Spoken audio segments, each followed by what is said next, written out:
Good evening, and thanks for joining us. We have the great pleasure to be here with Cory Burnell. Now, he's usually on this side of the desk, right, of the table. Well, so yeah, but you're my favorite host, John, of the Inside right, View. Right, yeah.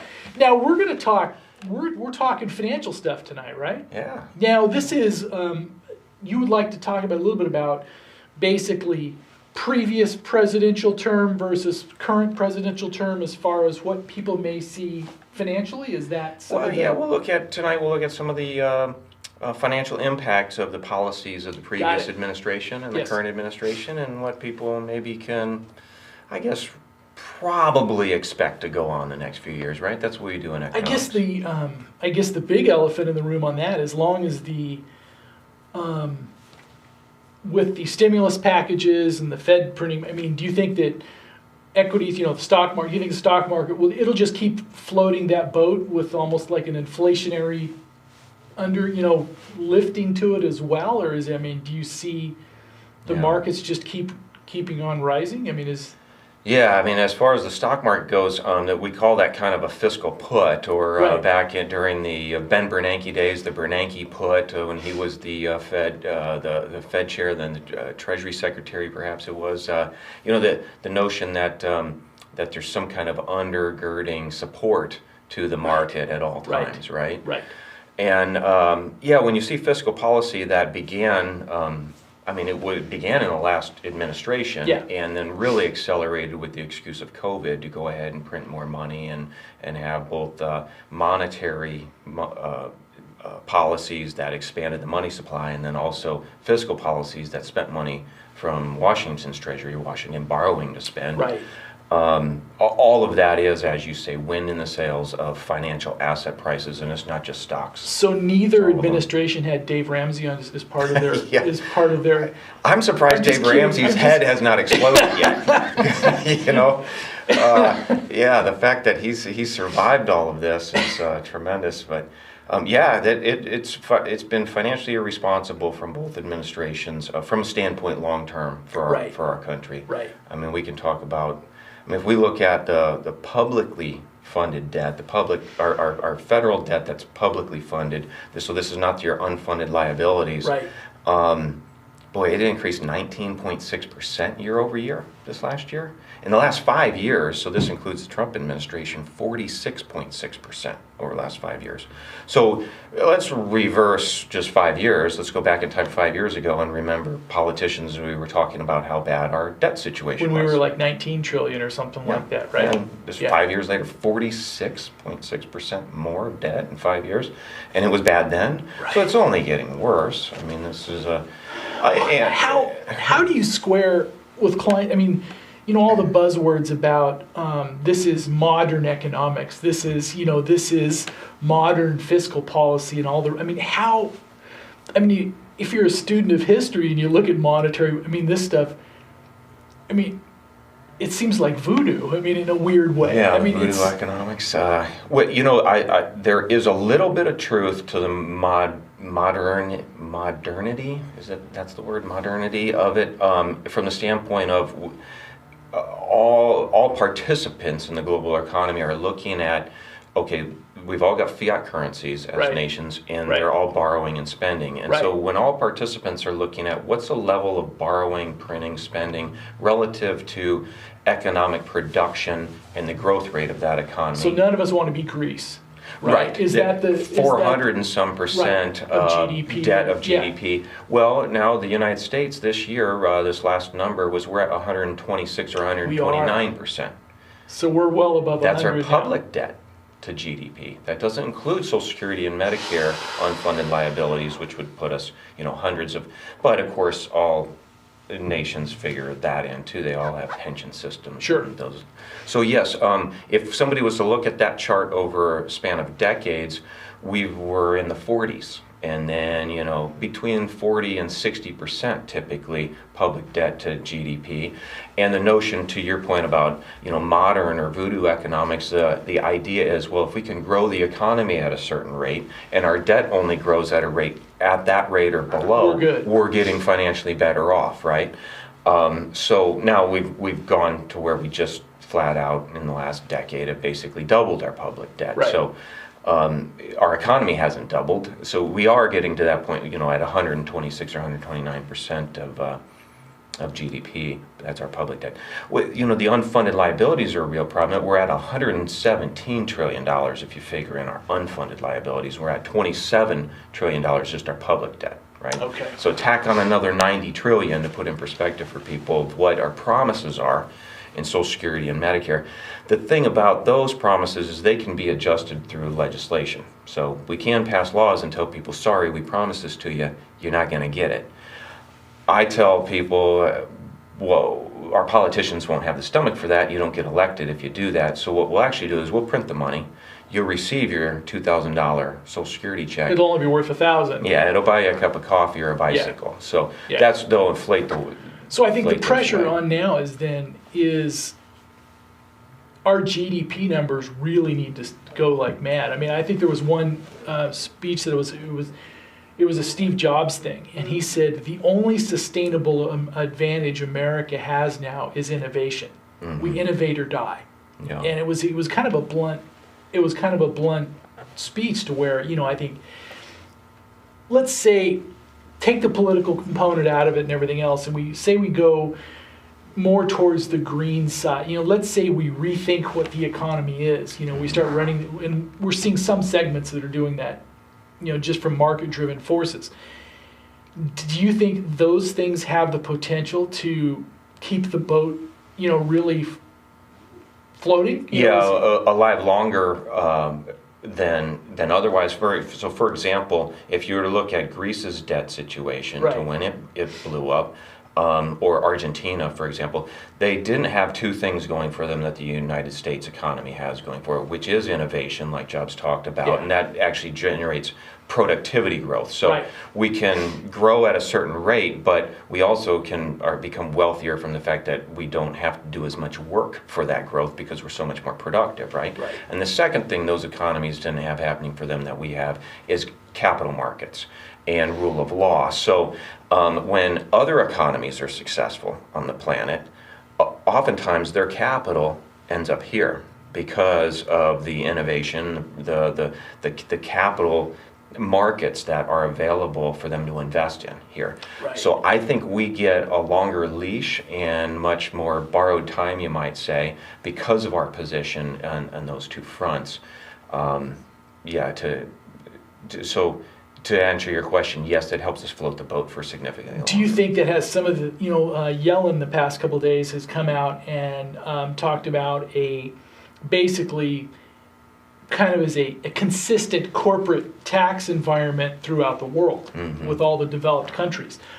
Do you think that could, force companies to basically stick to their knitting and not look for a tax, not actually look for, not trying to manage the money, so to speak, but basically just manage their business better? I mean, do you think there's an upside to that? I mean, I'm not a fan of taxes. I think that would be an absolute disaster for global productivity, because what you end up happening if companies, the number one thing governments hate is competition. They want monopoly. And so if you can have a global tax structure, you now can control and dictate to all participants in the economy. So it's a wet blanket on everything. That's it. I mean, there's now no competition between tax structures. What makes America so great from a political innovation standpoint is we have 50 laboratories that companies work in amongst the states, different regulatory and tax structures, and these have to compete with each other. And all of Florida and Texas right now. There you go. Because the money's moving. Or Delaware with corporate law, for example. LLCs and corporations generally, file in Delaware. There's well-established corporate law there. So these jurisdictions can compete amongst each other, and that gives it gives rise to efficiencies and better policy. Right. When policymakers have to compete, guess what? The market is telling them, listen, that's poor policy. We're going to go do business over here. Policymakers have to then change course. You get anything global, like a global corporate tax rate, and there's nowhere to run from it, And now it makes everything politically driven and not market driven. The only way you're going to change that global corporate tax rate is if you somehow aggregate enough political power to essentially vote or force that change from a political standpoint. It wouldn't be the market saying, hey, this doesn't work for us, we're going to go over here, and causing policymakers to have to change to the market's demands. Am I wrong in this one? One of the things I was thinking about yesterday, and I may be completely off base of this, is when Bezos came out and said he was a favor of the corporate tax rate going up. Mm-hmm. And to me, that was completely a ruse to me, because if you look at Amazon's corporate history, they're willing to live on no profit for longer than almost anybody. So 28% of zero, is still zero. Sure. And so to me, it looked like Amazon saying that for a political reason, but then behind the scenes saying that if we can get government to improve the roads, improve infrastructure and everything else, which we rely on more than any company on the planet right now, because anybody. I mean, if you look at Walmart's infrastructure, they're still hub and spoke to where they have one big distribution center that primarily distributes to stores. So they're running a full truck to large locations. So their actual impact on roadways and everything else is minuscule compared to Amazon. Amazon's going everywhere. Right. And if you figure, to me, it seemed like almost purely political, because if you say, oh yeah, we're all in favor of the rate, then you can offload some of your infrastructure costs onto the public debt, and you're willing, they're scorched earth. They're willing to, am I wrong on that? No, I think you're hitting the nail on the head, and I would add, and I think where you're going with this too, is that for Amazon, the corporate profits, net income, net income before taxes, for example, is a smaller portion of their market cap than it is, say, for FedEx or UPS, for example. So they punish everybody else. So if you can raise the corporate tax rate, you're damaging your competition, because your net income as a percentage of your market cap is much, much lower. And you can hurt them for a while you take market share. Now, once you've eliminated them... And you've trained your shareholders that they don't expect you to make money, right? Well, that's true too. They expect you to take market share is what they want, which is if you can raise the corporate rate on everybody else, you can then take market share. Now, eventually, once you have all the market, that tune will change, of course, and he'll be for lower corporate tax rates. Right. So, it's a crony capitalism is what we're talking about. But maybe I was wrong, but I was saying there's not a company on the planet right now that relies on public infrastructure more than Amazon. Well, right. Then again, when you talk about multinationals, for example, too, they're not often as concerned about corporate tax rates just in the United States, because, for example, their profits overseas are not taxed at U.S. tax rates, right? And they're generally domiciled in tax favorable jurisdictions. So. Where all those leprechauns were, right? Didn't they park that where the... What is nice, when our corporate tax rate comes down, sometimes those offshore profits can get repaid. How much did Apple bring back? Wasn't it something? How many billion did Apple bring back? It did happen. I don't remember I want to say maybe 20 billion or maybe it was 200 billion. I've got that 20 number stuck in my head. It was a significant number. And that's where when we went from 35% to 21, it all of a sudden became competitive to maybe do some of that. Governments, like I said, they hate competition, and the notion of, well, if we could have one uniform corporate tax rate all over the world, guess who gets to make all the decisions then? Those global elite policymakers get to decide everything for everybody. And isn't that exactly what they want? They don't want you to be able to compete by choosing a different tax jurisdiction, Yeah. I think, everything seems to be political these days, as far as the binary left or right choice. And I know I'm probably veering you away from what you want to talk about, but I guess, do you think it's worth talking about with people that it's not a conservative or a liberal idea, but the fact that lots of times government is just incapable of doing something? I don't know if you saw the piece from Hoover's that was on the the cost that San Francisco is paying for each homeless tent. It's costing, for San Francisco to provide a tent for a homeless person, which they have during COVID, it's $61,000 a year. How can that be? Because once the government owns it, then they have to pay for sanitation, they have to pay for they own it. Wow. And I think that's where I think people need to realize that, yes, governments can do things, they can manage things, but it is a land of $500 toilet seats and hammers. It is the amount of money of all of our money that will just be burned on these stimulus packages and everything else with no return. Right.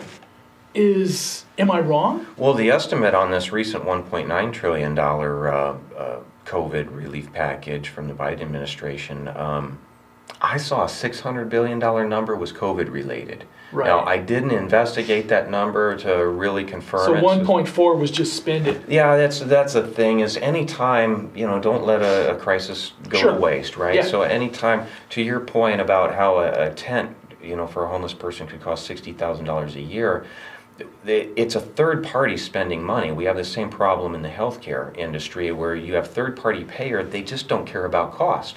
So, what do you care about a $500 toilet seat or a $500 hammer, right? In the military when it's not your $500. It's not your money. So I think people fundamentally, inherently understand and know that government is going to do things inefficiently. So we ought to be judicious about where we allow government to act. And yeah, from a political spectrum, I think that is kind of two worldviews. There's one side that thinks government ought to act very seldom, and another side that thinks it ought to act quite frequently. Yeah, and more now. It's like, it's not that you don't want government to do something, because sometimes it would be nice if they did. But the point it is so wildly inefficient is to make it laughable. I mean, it is just, it's literally like, and what was it I went back and looked at? If you go back and look at U.S. spending during World War II, and we spent what we needed to win the war, and we did. But if you look at pure waste on what we wasted, materials, resources, everything, the ratios are just, they're laughable. Yeah. When government gets into something, and we're doing it right now. I think with these relief things, well, that's where when we see see these expansion of the public debt, 19.6% year over year, and 46.6% over 5 years, and now we have our public debt being 129% of GDP.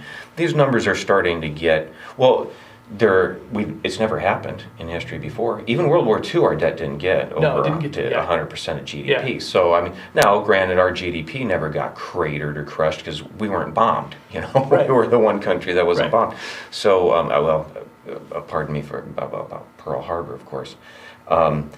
So, with all of this monetary inflation that we're talking about in this spending, and you asked about the stock market, financial asset price inflation, I mentioned there's all financial assets we expect to inflate. I sometimes get asked about, well, how's this compare to 2008? Because there was a ton of money printing then, right? Yep. A lot of debt, bailouts, and so here's what I share with people about the difference, where I think we can see some impact in the future about how now is different than then. At that time, we had a lot of debt destruction, where debts were getting written off. They were bad debts. Right. And so if you think of a balance sheet, you've got assets and liabilities on each side of the balance sheet, and you're printing up all this money and building up all these debts and stuff. Well, one person's debt's an asset to you, right? The other side, you're having these assets that are somebody else's liability and an asset to you getting wiped off of your balance sheet. So that's actually monetary destruction. When those assets, those loans just disappear, they're no longer there to be collateralized or spent, liquidated. They don't get paid off, they disappear. So at least now we're not going to wipe off 50% of our real estate values. That's not going away. So we have all this money creation, and we're not having any asset destruction on the other side. So we now have the money supply, like the M2 measure of money supply, it's absolutely through the roof. Whereas back in the great, last financial crisis, the biggest one since the 29 to 32 Great Depression kind of situation, we had asset destruction at the same time that we had that money creation. Got So it. they offset each other a bit. Right. You didn't get an inflationary, incendiary inflationary kind of situation. Now we have all this money creation, but we don't have asset destruction to offset it. And that money is going to chase things, and it's going to chase real commodities and financial assets. It's got to go somewhere. And then when you add on, okay, if we look at GDP growth, for example, year over year, our GDP is up 9%. Oh, it's going to be crazy this year. Yeah, I think that 9% number might be 2020. But our GDP is going to grow significantly. I ask people, well, in 2021, are people going to travel more or less than in 2020? They're certainly going to travel more in 2021, right? So things are going to start to accelerate as everything has opened up and people are getting vaccinated, or we're getting herd immunity by virtue of having contracted it. So that we're going to have a heated economic environment with a heck of a lot more money chasing the same amount of assets, and I think.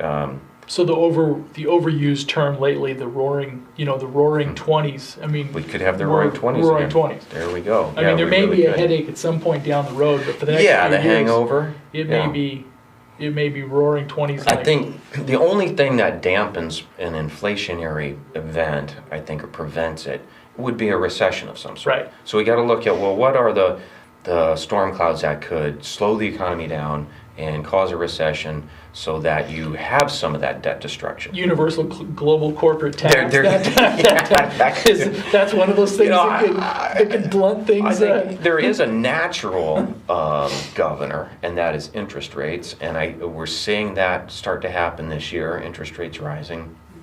I think that we probably have touched off what will become, I would say, several years of rising interest rates. I think that we've touched that off, because without that, I don't see something kind of moderating. The other thing, structurally, doesn't the Fed, I mean, they can't allow rates to go up too much because we have to finance our debt too, right? It gets to one thing I tell people about is they ought to be locking in any debts that they have. They ought to be locking those rates in long term. Our federal government ought to be issuing 30-year bonds, and that exclusively, right? Lock these rates in long as the Japanese and Chinese will give us these rates. So it takes that bubble off the table. It takes the bomb off the table. Right. So if you can lock in this 10-year rate was 1.6 the other day, something like that. So you can lock that in for 10 years. The 30-year rate, lock it in at 2 something, and okay, you can kind of forget at least about that debt for a while. But if you continue to run deficits, you've got to issue new debt, and so then when you're doing that, let's say we're still running deficits 5 years out, and we're got to pay 8% on 30-year notes. That's real problematic. And it's very possible, in 1980, 81, 30-year treasuries, 13.5%, 13.3, 13.5. Nuts. So if you bought one of those, you got 13.5% for 30 years on your money. Pretty good. Do you think that the other thing that some people may be betting on is that right now we're seeing another, by the time this year, I mean, over this next couple, we're probably going to see a couple million a year of new low-wage workers coming into the U.S. Do you think that will, what that's going to do is, that will be anti-inflationary, right, as far as wages and everything else, because we're going to have a whole crop of people that are be willing to work for low wages. Yeah. When you talk about the contribution to inflation from wage increases, absolutely, that's dampening. I also think that it maybe not good for the people who are here, but that's right. Ultimately, when you look at GDP, it does contribute or help to growing it, right? You've got, if the population grows, you've got more people working and producing. It does make that debt more burdensome. There could be an argument to be made from the Keynesian side that, hey, we can print and go in more debt as long as we just keep piling new debtors in, right? New people to help us pay that debt off. It's kind of, let's globalize the debt, right? Just open the borders and let everybody in, and then it's not all of our those of us who are here, it's not just our burden. We can. It's not leveraged over 300 million, it's leveraged over 600 There million. you go, yeah. So I think the globalists probably think bigger like that, you know. Nationalists will tend to see these storm clouds on the horizon, where there's a globalist probably don't concern themselves with it as much.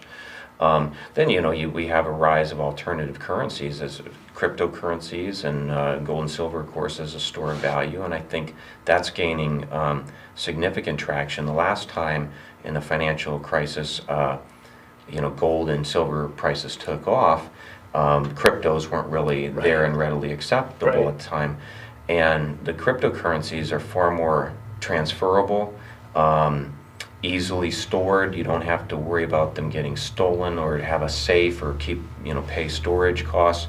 So it's a very interesting time for fiat currencies, which I think Ray Dalio hits the nail on the head when he said cryptos are probably we'll find out they get outlawed. Yeah, that's what I keep thinking. It was like, I mean, how are they allowing these to exist? I mean, governments don't like competition, right? Isn't that? And central banks are ultimately more powerful than governments, and they really hate. Well, then there's another, I mean, is just from a freedom perspective to it, is with China issuing their first, electronic currency and stuff.